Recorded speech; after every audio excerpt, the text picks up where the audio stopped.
Today we're going to go over the chapter 4 comprehension questions or comprehension check questions.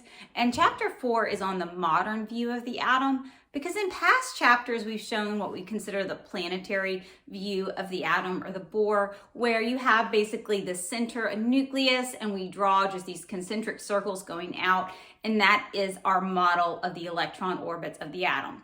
But now in modern technology, we have developed a far more complex view of the atom than just that simple planetary model of the atom. And so that's why this is called the modern atom, this chapter. So when we start talking about these electron orbitals in their shapes, it is a very advanced concept and they get really weird and hard to understand, so try to stick with it. So for the first part of this chapter though, we start by understanding something that is called the wave duality theory, and that tells you that an electron can actually act as a wave or a particle. And yes, a wave and a particle feel like they're totally opposite things, but we have science experiments that demonstrate electrons or the light emitted from atoms as either being a wave, and then we have separate experiments that demonstrate this light being a particle.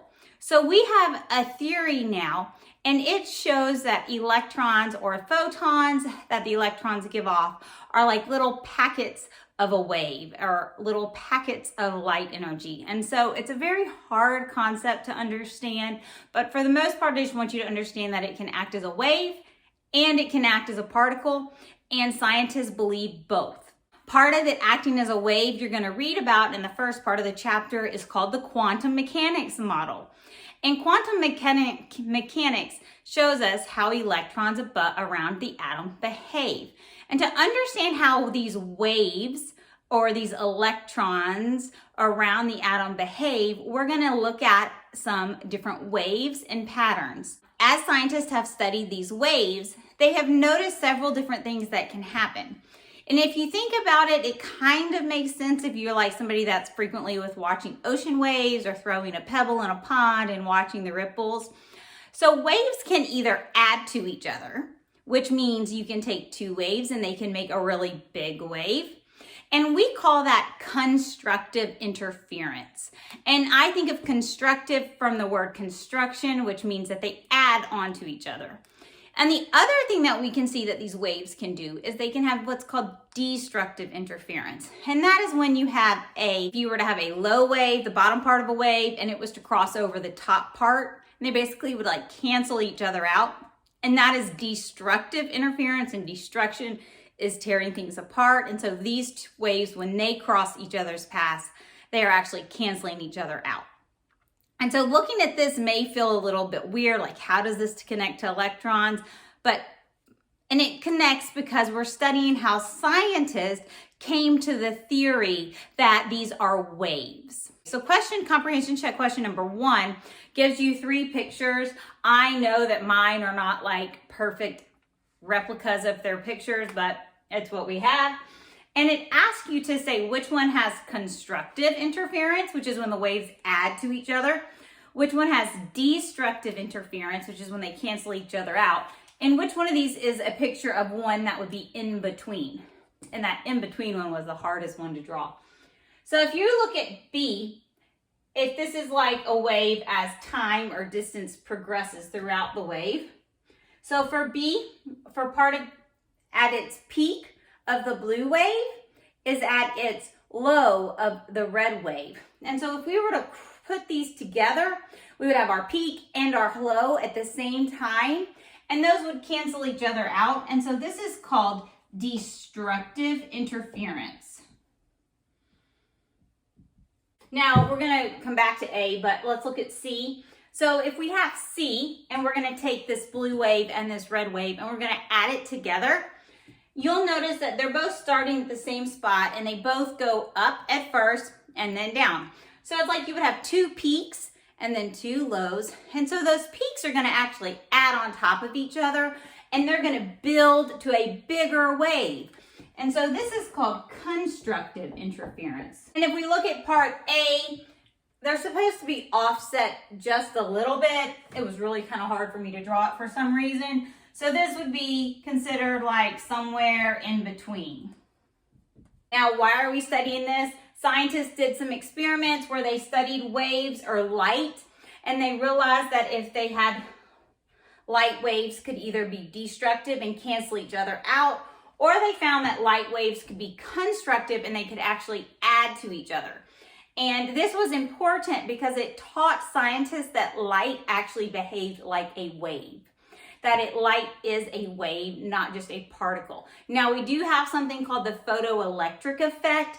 That is an experiment that shows light behaving as a particle, but studying how these waves can either add or cancel each other out gave us the knowledge to understand that light is a wave. And if you'll remember, light is emitted off of electrons. So it's helping us understand how these electrons are behaving on atoms.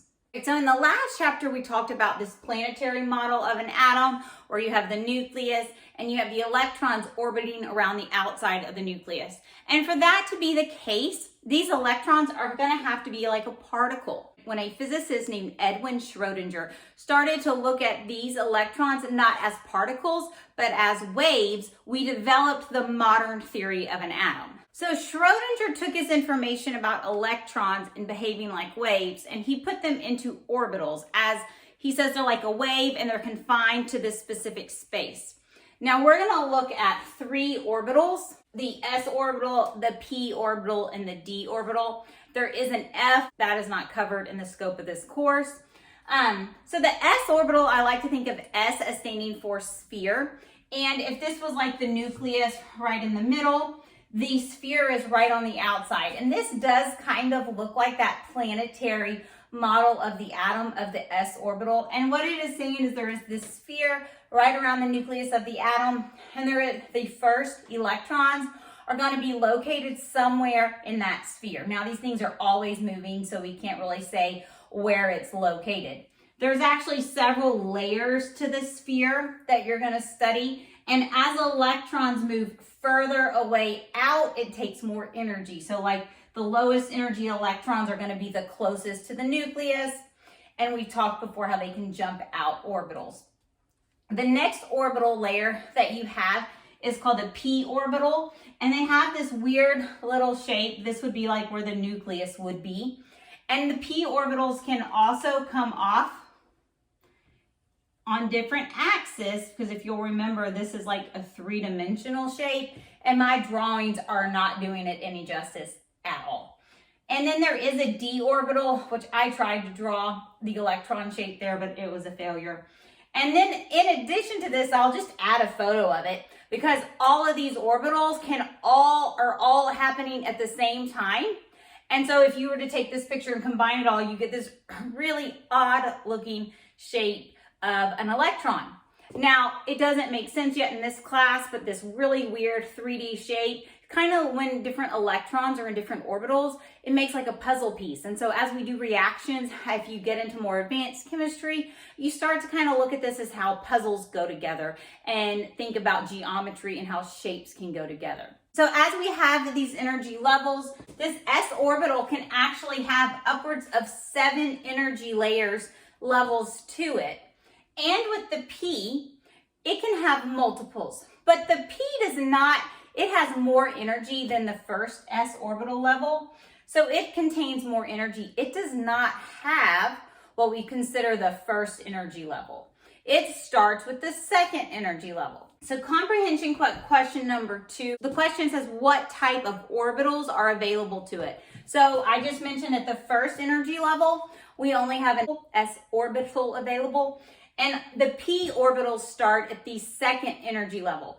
So if this electron is in the second energy level, it has a chance of having the shape of an S or a P. It's at the second level. P's at the second level. The other question is how many of these total options are available to it? Well, at the second energy level, there is only one S available, but there are 3 P's available because there's 3 P options.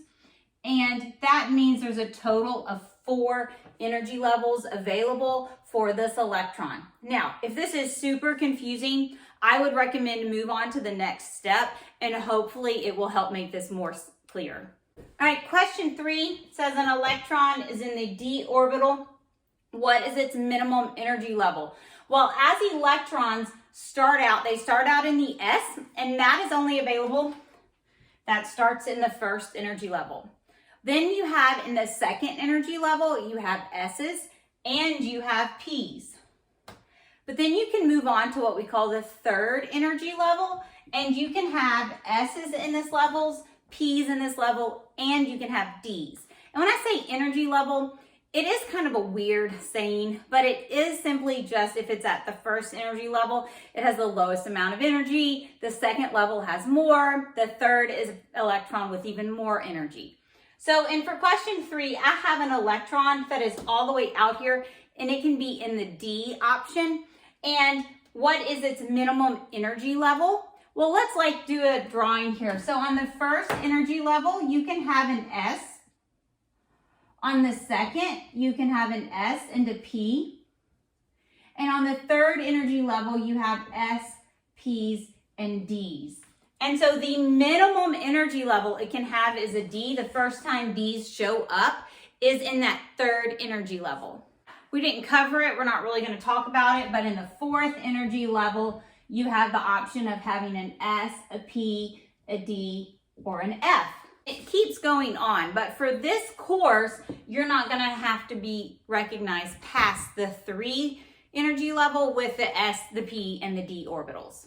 So for question number 4, you're going to learn something called an electron configuration. And these feel extremely confusing and like a foreign language at first, but as you work through them, they'll start to make really good sense. So in order to do what's considered an electron configuration, you're going to need a periodic table. So I have put first part of my periodic table up on the board. Yes, there would be some rows below it, but we're not going to work with those, so it's okay. An electron configuration tells me how many electrons there are in an element and where they are located, or what orbitals they are located. And we're going to use to do this something called the Aufbau principle. And that tells me that electrons are going to fill the lowest energy levels first. So they're going to fill those s orbitals first and work their way out from the s, the p's, and to the d's. And so as we work through this with your periodic table, you get to see one of the marvels of Mendeleev's periodic table, because Mendeleev's periodic table comes together in so many ways to help us throughout chemistry. It's really kind of amazing, the patterns that come out of a periodic table.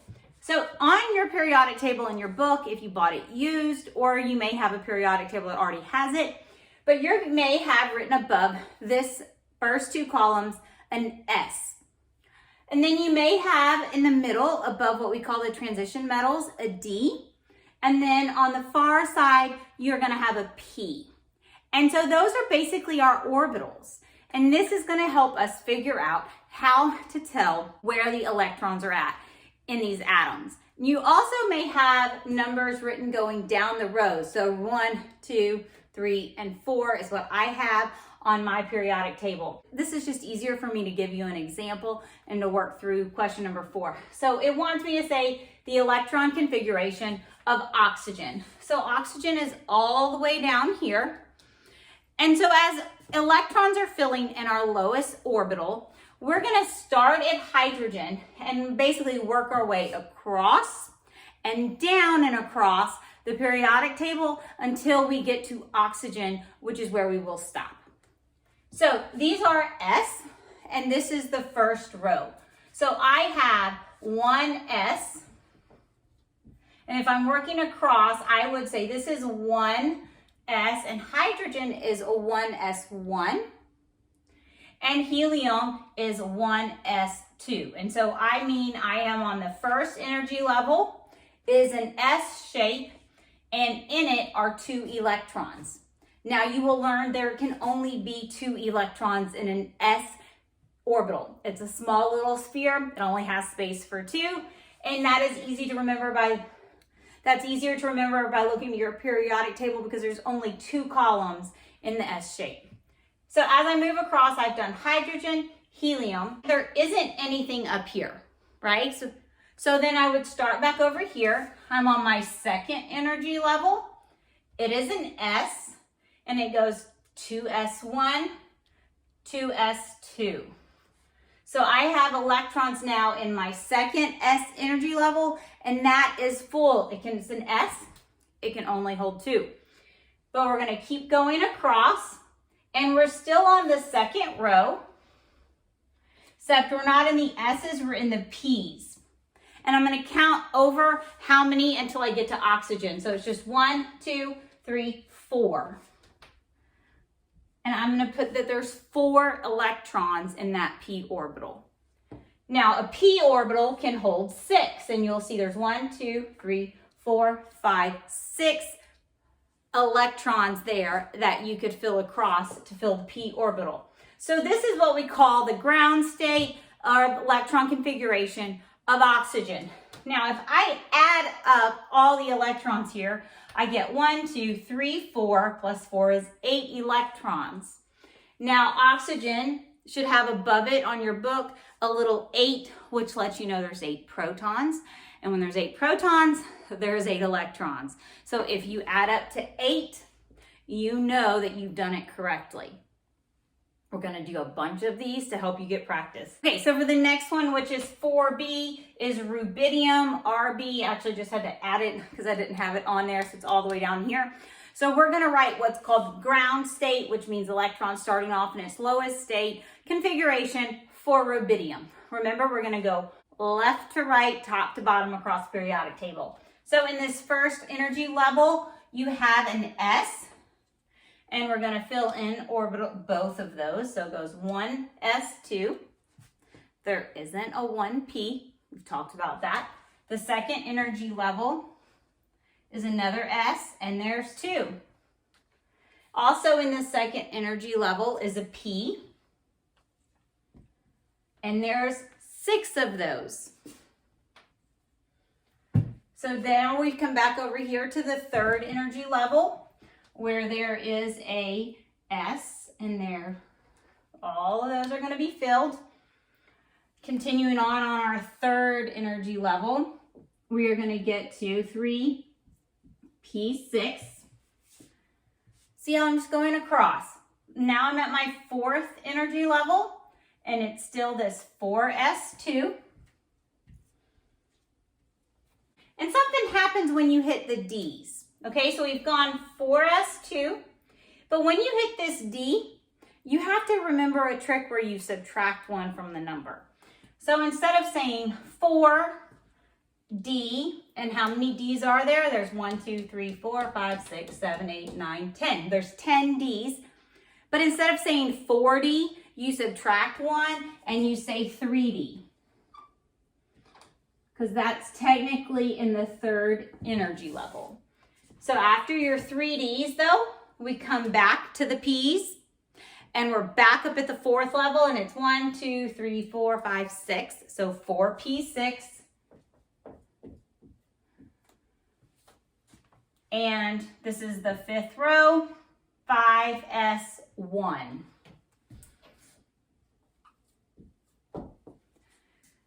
And that's for rubidium. And I know when I got to the D's, it gets a little confusing. You just have to remember to take 1 away for the D's.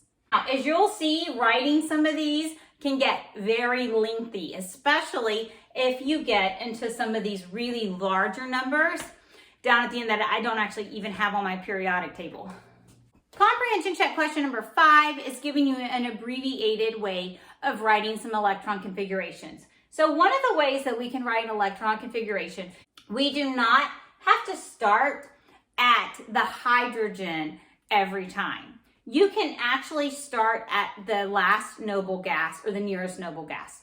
And noble gases are in this last column all the way down here at the very end, or inert gases is what they're sometimes called because they don't really react.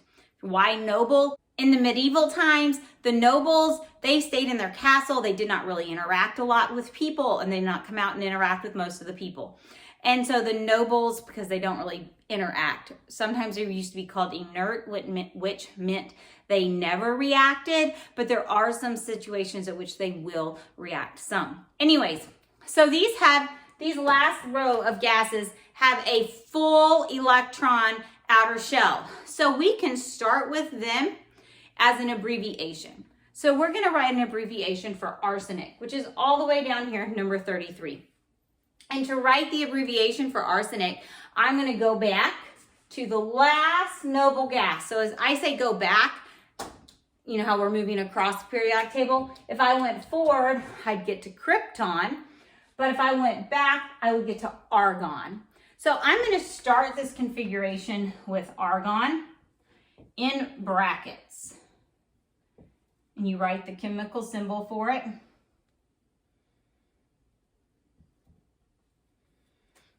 Like that. Now, I'm going to then, so since I'm starting at argon, I'm going to write the configuration for what would come after argon, which is for the fourth energy level. This is in the s orbital. And I have 2 of those. I go through all 2 of my s orbitals. Now remember, this is this D block here. When I write it for the D block, it actually drops down an energy level. And I'm coming across and I'm filling all these electrons in. And now I'm popping back up to the 4th level. It's a P. And it's 1, 2, 3. So it's 4p3. And so this is considered the abbreviated electron configuration. Right, now what good do these electron configurations do? Electron configurations tell us the electrons that are considered the valence electrons or the outer electrons. And these outer shell or valence electrons help determine how the element is going to behave. They're the electrons that are on the outside of the element. And so they're the ones that when the element or the atom is bumping into its neighbors, they're the ones that are going to be doing the reaction. And so they tell us how it behaves. And so one of the ways that we can tell properties is based on the column that elements are in the periodic table. If you'll notice when we are writing it, if an element ends in this column, its last orbital is the 1s1 orbital. And so those all have 1 s electron on its outermost shell. So these are all going to be behaving the same way with that 1 electron. The other thing is like this whole entire column, their electron configuration is going to end in this p orbital, and it ends in a p1 orbital. And so they all have 1 electron in that p orbital. All these elements do. And so they're all going to be bumping into their neighbors and reacting in the same way. So for comprehension check question 6, it says, which of the following elements have similar properties? And so to tell their properties, you're going to be looking for elements that are in the same column as each other. And the ones that we have in here that are in the same column is strontium, and you'll see magnesium. And so these 2 are going to behave very similar to each other because they both have this S2 is its outermost electron.